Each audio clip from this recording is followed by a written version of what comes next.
Hey, welcome back to Five Lakes Garage, and today we are going to put walls up on the shed. Now these are going to be very easy. We are going to build them on the floor here. We're going to build the two side walls, and then we're going to build the end walls, and then put it all up, kind of sort of like a barn raising. Yeah, it's going to be awesome. I got my helpers over here on the sidelines. They are ready to go, and we're going to cut it and kind of get everything in there. Now, a couple things you do need to remember is that this thing is only supposed to have 8-foot walls.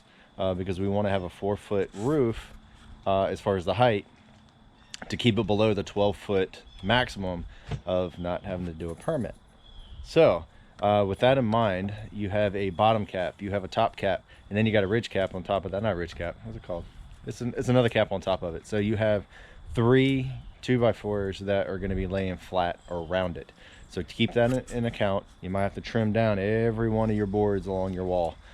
But in the end, you want to make it 8 foot exactly, so you can have a 4-foot on top of that.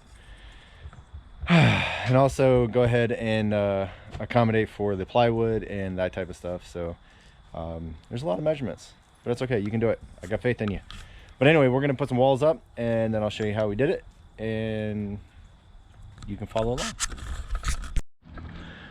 All right, so we already got one wall up, as you can see here. The second wall is getting ready to go up. Now, basically for this one right here is very easy because it is 12 foot long. So we got some 12-foot base and then 12 foot on top. Now, what we did was actually just lay it down on the ground. We took a tape measure. If you look at any tape measure here in the US, or I'm pretty sure they have it in other places too, we want to do 16 inches center on center. So then every red mark is 16 inches. You just go in there and mark out both the header and the tail. And these 2x4 studs are 2x4x93. I kind of said what I was saying before, that you want to have it 8 foot tall with the double head cap, excuse me, and the one on the bottom. So we are 8 foot tall. So we're getting ready to raise this one. Once we raise that, we'll support it, and then we will work on the side walls over here. So come join us.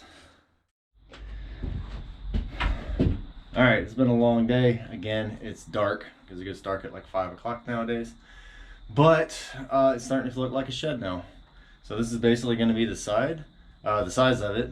We put the walls up today. We put sheeting on the sides. We need to finish up sheeting, but I ran out of rounds in my nail gun. So I need to go back to Home Depot and actually pick up some more.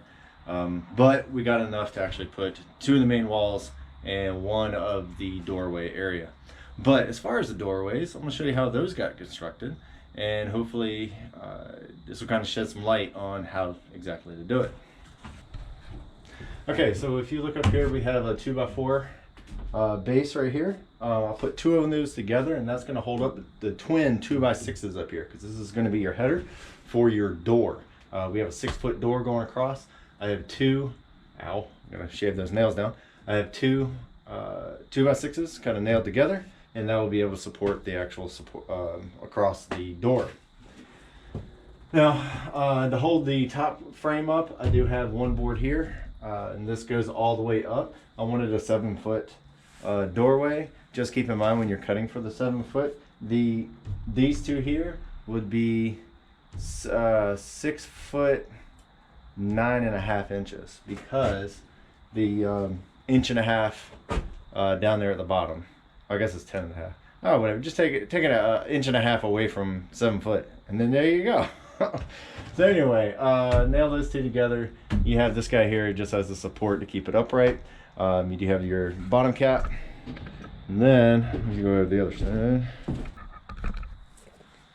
All right, so like I said, you have a double here, then you have a single going all the way up, and that's going to keep your ridge cap complete. I miscut. Yeah, that happens. So I had to put a spacer there. It's not a big deal, and it will support it just fine. So anyway, we have our outside wall, we have an inside wall. They are nailed together. Everything is plumb, everything is pretty sturdy. Still needs to get a roof on it, and it will make it a whole lot better. But this is basically what you got. So it's really easy to actually build all this stuff on the floor and then just hoist up the side, nail it together, and kind of go on your merry little way. But anyway, one other thing. All right, so this is the outside sheeting. We actually put it up there, ran out of rounds, so it's a little flimsy right now. But all I'm going to do is take a Sawzall, cut out the opening, and then that'll be my rough cut opening, and then we will be able to put everything else up here. I do need to get another 2x6 so I can sandwich that together so we can get a proper header up there, and then we should have a door on this side, a door on that side, so hopefully I can take my lawnmower up, down, and into the backyard. So anyway, let's see here. Tomorrow we will finish up the sheeting. We'll show you that. We will cut out the doors, and that'll be it for that video. And then I'll do one for the roof, and then the final one will be for everything together. You know, basically the trim and the siding and stuff like that. I need to make this look just like the house. I'm debating whether or not to put a window in. If I do put a window in, you'll see it, and we will you know, be able to put it in. It's not a big deal. We can cut out it's just sheeting. We can cut out for a window and frame it in. It's not a big deal. If you look above me, basically I just had some 2x10s. I just ran it all the way across. These are going to be lightweight rafters. They're not going to be huge load bearing. If they were, then I would actually put 2x6s up there and be able to support it that way. Don't need to right now. It's gonna be pool equipment, pretty much all I'm really gonna put up there. And if I decide to put anything else heavier up there, then I'll resupport it. But anyway, I'm tired. I'm gonna clean up, and we'll start back up tomorrow after my day job is over, and keep going. Later. All right, we got our walls in. All of the sheeting is all the way around.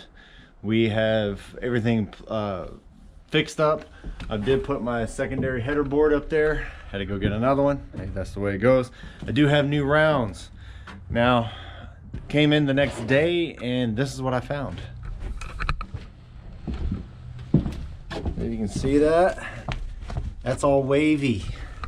What the hell? Unfortunately, I put a wall on top of it, so it's going to be really hard to take up. So maybe when I'm completely done, I'll have to spend yet more money to put more plywood down just to make it thick enough to where it's not going to fall apart a week after we build it. Just really frustrated with the quality of lumber that's coming out there right now. They're trying to rush it out so fast that they just are not getting it right. So whatever.